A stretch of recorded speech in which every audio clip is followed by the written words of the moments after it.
Thank you for taking time to watch this accelerated training video on an in-depth look at the Incurred method. I'm Tim Coomer. Let's get started. Unfortunately, it is impossible to know the exact incurred losses due to workers' compensation claims or other casualty claims until long after the policy period in which the claims occurred has ended. A claims administrator can only consider known information about known claims when providing the incurred losses for a policy period. It is impossible for the claims administrator to know how handled claims will be adjusted in the future. That's loss development. Or how many claims have occurred without being reported, which is incurred but not reported losses, or IBNR. The Incurred development method is one of the many actuarial tools available to estimate future development and IBNR. The first step of the Incurred method is the creation of the Incurred Loss Development Triangle. The Loss Development Triangle is a table with each row representing a prior policy period and each column representing a snapshot of the losses incurred during that policy period as reported by the claims administrator a certain number of months after the start of the policy period. As older policy periods have experienced more months of development than new periods, this table takes on the appearance of a right triangle, as shown below. In the loss triangle shown above, the highlighted $1,233,046 entry represents the claims administrator's snapshot of workers' compensation losses incurred by the employer during the 7/1/12 to 13 period, regardless of when the claim was reported to the claims administrator, as of 7/1/2014. So it's the losses that occurred in that 2012 to 2013 period evaluated as of July 1st, 2014, which is 24 months after the start of the July 1st, 2012 to 2013 loss period. Arranging incurred loss data in this format allows an actuary to trace the development of losses from year to year. In this example, as is typical, incurred losses tend to increase from year to year, with growth slowly leveling off as most of the claims are closed. However, as in the July 1st, 2011 period of this example, it is possible for incurred losses to decrease from year to year, typically due to an unexpectedly favorable claim settlement. In order to quantify the yearly development for each period, age-to-age loss development factors, or LDFs, are then computed for each transition between evaluation periods. Each age-to-age LDF is calculated as the ratio of incurred losses as of a given evaluation period to the losses at the prior evaluation period. In this example, the 12 to 24 month incurred age-to-age loss development factor for the 7/1/2011 to 2012 policy period is 1.590. Now this is the 24-month incurred loss of $1,154,458 divided by the 12-month incurred loss amount of $725,882.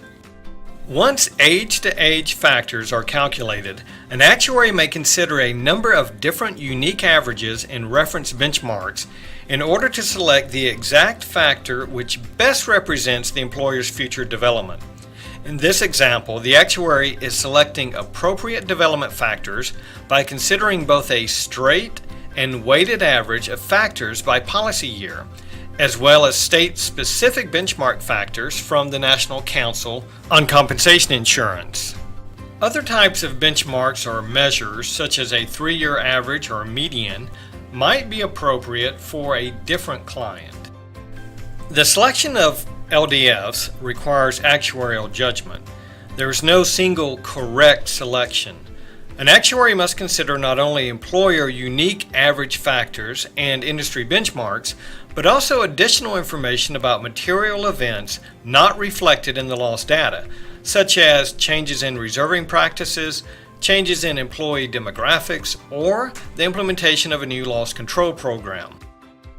Experienced actuaries can add significant value to an actuarial analysis for their clients by carefully considering both the objective and subjective data available while selecting development factors. After age-to-age LDFs are selected, cumulative or age-to-ultimate factors must be computed.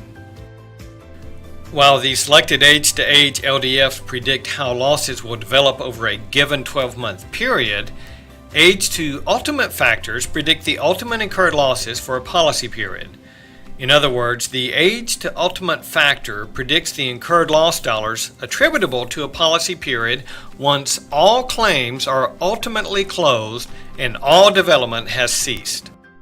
The 60-to-ultimate LDF of 1.135 represents the development factor that should be applied to incurred losses as of 60 months to predict the ultimate incurred losses.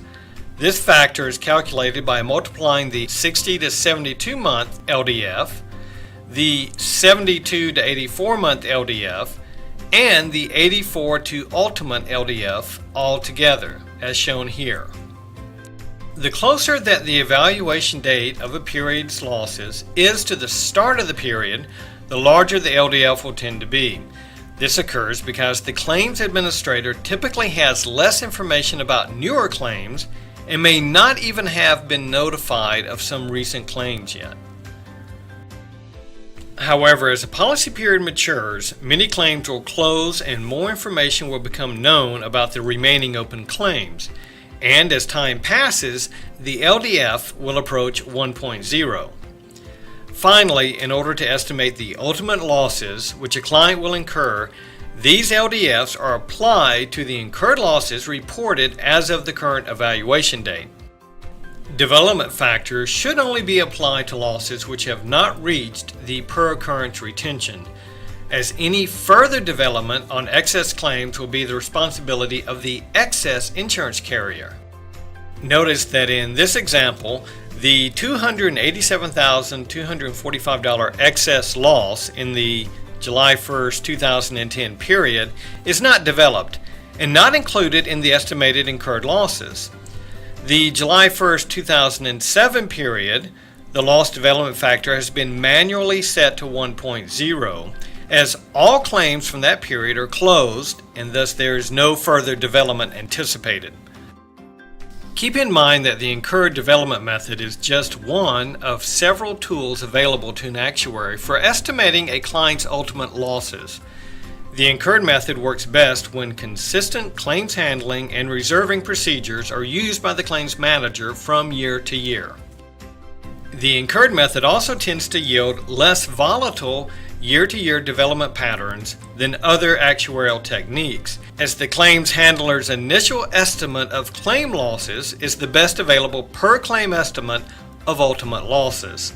However, changes in claim handling procedures, implementation of cost control schemes, or legal changes may cause the incurred method to be less accurate. The incurred development method is a crucial step in both estimating reserve requirements for prior losses and projecting the upcoming year's losses. Good actuarial judgment is a requirement for selecting loss development factors that accurately reflect both the objective and subjective information about a client. For expanded information, see the resources listed along with this video or contact Sigma Actuarial Consulting Group at support@sigmaactuary.com.